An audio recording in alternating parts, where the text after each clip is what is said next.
तो आप अमीर बनना चाहते हैं, कितना, लाखपति, करोड़पति या खरबपति, उतना दूर नहीं जाएं, करोड़पति के तक ही रखते हैं। तो आप सोच रहे हैं कौन सी नौकरी करें, कौन सा बिजनेस शुरू करें जहां करोड़पति बन जाए। बहुत सारे बिजनेस हैं, नौकरी तो बहुत कम है जो करोड़पति आपको बनाएगी बहुत जल्दी। लेकिन एक और सेक्टर है जहाँ पे आपकी नज़र अब जानी शुरू हुई होगी या फिर शायद नहीं जा रही होगी, वो है शेयर मार्केट। आप नौकरी करते रहिए, बिजनेस करते रहिए, लेकिन शेयर बाज़ार एक ऐसी जगह है ना जहाँ पर अगर थोड़ा सा संभल के और बहुत ही अनुशासित तरीके से पैसा लगा रहे हैं तो आपको करोड़पति बना देगा, इसकी संभावना बहुत रहती है। तो कैसे बनाएगा, आप सवाल पूछेंगे। तो ये कोई विज्ञापन नहीं है, ये वाकई हकीकत है, बहुत लोग करोड़पति बनते हैं। तो कैसे बनेंगे, तो ये हम समझाने के लिए आपको लेकर आए हैं अनिल जी को, जो कि इन्वेस्टमेंट एडवाइज़र हैं, जो शेयर बाज़ार पर नज़र भी रखते हैं और लोगों को शेयर बाज़ार में निवेश की सलाह भी देते हैं। और ऐसा नहीं कि अपने मन से सलाह देते हैं, सेबी ने इनको अधिकृत भी किया है, मतलब सेबी रजिस्टर्ड एडवाइज़र हैं, तो इसलिए इनकी बातों को बड़ा गंभीरता से लिया जाता है और बहुत सारे लोगों को सलाह देते हैं। तो आज अनिल जी हमारे साथ हैं।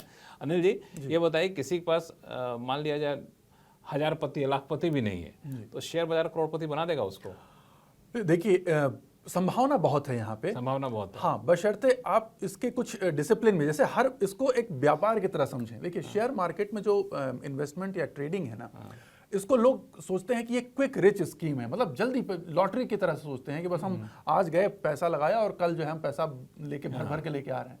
उस सोच के साथ अगर आएंगे तो वैसे सोच के लिए फिर ये पूरा मतलब वो गैम्बलिंग हो जाता है और ये बाजार पूरा पैसा अपना ले लेता है। लेकिन अगर इसको आप व्यापार मान के चलते हैं कि मुझे इस व्यापार को समझना है, जैसे कि हर व्यापार के अपनी टैक्टिक्स होती हैं। भाई कोई कपड़े का व्यापार करता है तो उसको पता होता है कि लोकेशन कौन सी अच्छी होनी चाहिए, सप्लायर कौन सा अच्छा है, मार्केट कौन सा है, कहाँ से खरीदना है, कौन सी माल सप्लाई कहाँ उसकी अच्छी होगी, डिमांड कहाँ अच्छी होनी है, किस लोकेशन पर अच्छी डिमांड हो। एकदम ऐसे ही स्टॉक मार्केट में ट्रेडिंग भी है या इन्वेस्टिंग भी है। यहाँ पे भी हमको समझना होता है कि किस समय लेना है, कौन से शेयर लेना है, कब बेच देना है, कितना लेना है, कितना नहीं लेना है, कब पैसे लगाने और कब पैसे लेके बैठने हैं, नहीं लगाने। तो ये जब इस व्यापार की जब टेक्निक समझ जाएंगे ना, तो ये आपको आपकी इमेजिनेशन से कई गुना ज्यादा पैसे दे देगा। क्या बात कर रहे हैं? हाँ, उसका कारण है, उसका कारण मैं बताऊं। देखिए, मैं चार्टर्ड अकाउंटेंट होने के नाते और मैं एक मैनेजमेंट कंसल्टेंट काफ़ी लंबे समय तक रहा हूं, तो मैंने बहुत तरह के बिजनेस एनालिसिस किया और मैं रिसर्च एनालिस्ट हूं, सेबी रिसर्च एनालिस्ट। तो हम हर तरह के सेक्टर के एनालिसिस करते हैं। उस नाते मैं कहूं कि दुनिया का सबसे बेस्ट बिजनेस जो है वो शेयर मार्केट का है। उसका कारण क्या है? आप लक्ष्मण जी, कोई भी बिजनेस हम शुरू करने जाएंगे ना, तो हमें एक तो कैपिटल एक्सपेंडिचर चाहिए। कुछ मान लीजिए दुकान भी लेते हैं तो आपको मटेरियल रखना पड़ेगा, इन्वेंट्री रखनी पड़ेगी, उसमें फिक्स एसेट लगाने पड़ेंगे, दुकान में इन्वेस्टमेंट करना पड़ेगा। इसमें ऐसा कुछ नहीं है। आपको एक कंप्यूटर चाहिए, एक इंटरनेट कनेक्शन चाहिए और कैश चाहिए, बस।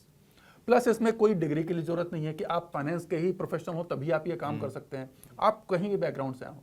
यहाँ पर बस एक ही रिक्वायरमेंट है, आपको इस बिजनेस की समझ होनी चाहिए और थोड़ा सा एक बेसिक कैपिटल होना चाहिए। उसके बाद आप देखिए, नॉर्मल बिजनेस में क्या होता है कि आप करेंगे तो उधार पे माल बेचते हैं, महीने भर बाद, 2 महीने बाद पेमेंट आता है।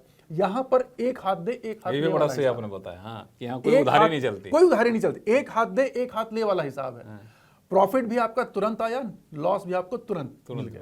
तो यहाँ पर बहुत क्विक रिस्पांस है और सब कुछ, जैसे कहते हैं ना बाजार में कि ये मतलब एक मोटी भाषा में कहा जाता है कि पक्का कच्चा बिजनेस है, ये है क्या है, यहाँ पर एकदम 100% क्लीन। बाजार में तो ये नहीं कि बिजनेस नहीं चला तो फर्नीचर कैसे बेचेंगे, कैसे बाकी चीजों को बेचेंगे, ऐसा कुछ है नहीं, ये नहीं। प्लस साथ में ये कि 100% ऑनलाइन बिजनेस है, ठीक है, किसी भी तरह का कोई रिस्क नहीं है। अभी बताइए कि इसको अनुशासन कैसे, डिसिप्लिन क्या होना चाहिए। एक चीज और शेयर करूंगा तो मजा आ जाएगा दर्शकों को, वो ये है कि यही एक ऐसा बिजनेस है जिसमें हम जब चाहे तब अपना बिजनेस बदल सकते हैं। जैसे आज मुझे लगा कि सीमेंट की इंडस्ट्री अच्छी है तो मैंने सीमेंट के शेयर में ट्रेड कर लिया। आज मुझे लगा टेक्सटाइल अच्छा तो मेरे टेक्सटाइल। अब दुकान तो हम नहीं बदल सकते, कभी सीमेंट की दुकान खोलें, कभी यहाँ तो हम हर महीने अपना व्यापार बदल लेते हैं, इवन हर दिन बदल सकते हैं। एक साथ में सीमेंट के भी शेयर ले रहा हूं तो मैंने स्टील के भी शेयर रखे, मैंने आईटी के भी शेयर ले रखे और सब में प्रॉफिट बुक कर लिया। तो ये बड़ा वर्सेटाइल बिजनेस है, ये मैं दर्शकों को कहना चाहूंगा। बिजनेस, सीमेंट का बिजनेस करके कमा कोई और रहा है, उससे फायदा हमें मिल रहा है, बिजनेस कोई और ग्रो कर रहा है, फायदा हमें मिल रहा है। लेकिन इसकी जो फिर कहूंगा कि इसके जो नियम है वो जानने जरूरी है, वो ज्ञान जरूरी है। वो क्या है? वो देखिए, वो जैसे मैंने कहा कब खरीदना, पहला प्रश्न होता है कि कौन से शेयर्स को खरीदना। तो उसमें उसकी हेल्थ कैसी है, बिजनेस की हेल्थ कैसी है, डूबती हुई कंपनी ना हो, उसके प्रोस्पेक्ट अच्छे हों। दूसरा चीज आता है जिसको हम कहते हैं फंडामेंटल एनालिसिस, जो मैं दर्शकों को जब अपने स्टूडेंट्स को सिखाता हूं तो मैं कहता हूं उसको फंडामेंटल एनालिसिस। इसमें बैलेंस शीट पढ़ना, उसके मार्केट की स्टडी करना। दूसरा होता है टाइमिंग, कि कब खरीदना। उसमें टेक्निकल एनालिसिस आती है जिसमें हम प्राइस और उसके जो क्वांटिटी है, वॉल्यूम जिसको हम कहते हैं, उसके एनालिसिस करते हैं, प्राइस एक्शन एनालिसिस। तो वहां पर हम देखते हैं कि चार्ट पैटर्न हम पढ़ते हैं कि कौन सा चार्ट बन रहा है, ट्रेंड कौन सा है, अप ट्रेंड में है शेयर या डाउन ट्रेंड में है। तो ये थोड़ी सी कुछ जानकारियां जरूरी हैं, बेसिक चीजें। और उसके बाद इसको बहुत सिंपल तरीके से देश की इकोनॉमी के साथ मिला करके नियमबद्ध तरीके से इसमें व्यापार करना होता है। तो फिर ये तब जाके आप सटीक एकदम आप एक सफल निवेशक बनेंगे। बस एक ही चीज इसमें चाहिए। देखिए, बाजार में पैसा ना, मैं बताऊं, नॉलेज और या पढ़ाई से नहीं मिलता। इस बाजार में पैसा मिलता है डिसिप्लिन से। अगर आप डिसिप्लिन तोड़ते कैसे हैं लोग? देखिए भाई, एक छोटा सा चीज कहूंगा, ये मतलब शायद गीता का ही है और उस समय दुर्योधन का कहा हुआ है कि जाना में धर्मम नच में प्रवृत्ति, जाना में धर्मम नच में निवृत्ति। मतलब उसने कहा कि मुझे धर्म का पता है लेकिन मेरी इच्छा नहीं करती उसको फॉलो करने की, और मुझे अधर्म का भी पता है लेकिन उसको छोड़ नहीं पाता। वैसे यहां भी है कि जितने ट्रेडर है ना, मैक्सिमम मैं बता रहा हूं, जितने मेरे पास स्टूडेंट भी आते हैं, जो भी आता है, बेसिक जो समझ होनी चाहिए, वो जानकारी सबको है लेकिन वो फॉलो नहीं कर, अपने ही रूल नहीं फॉलो करते। उनको पता है ऐसा करेंगे तो नुकसान होगा, फिर भी करते हैं। एकदम पता है कि इतनी क्वांटिटी से ज्यादा नहीं लेना चाहिए, बाजार अभी गिर रहा है तो नहीं खरीदना है। लेकिन अगर वो गिरते बाजार में एक शेयर भागने लगा तो उसमें पैसा डाल देंगे, शाम तक पता चला वो गिर जाएगा, अगले दिन गैप डाउन खुल गया।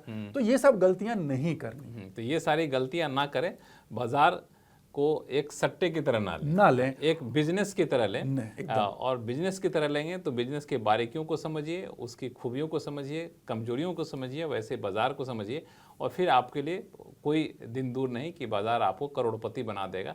लेकिन वही अनुशासन आपको बना के रखना है, दुर्योधन नहीं बनना है बाजार में। और सबसे बड़ा मैं धन्यवाद देना चाहूंगा आपको और इस चैनल को कि इस तरीके की चीज पहली बार ऑथेंटिक तरीके से दर्शकों को जानने को मिल रही है। वही तो हम चाहते हैं कि दर्शक ऑथेंटिक तरीके से जाने और फिर लाखपति बने, फिर आगे चले करोड़पति बने।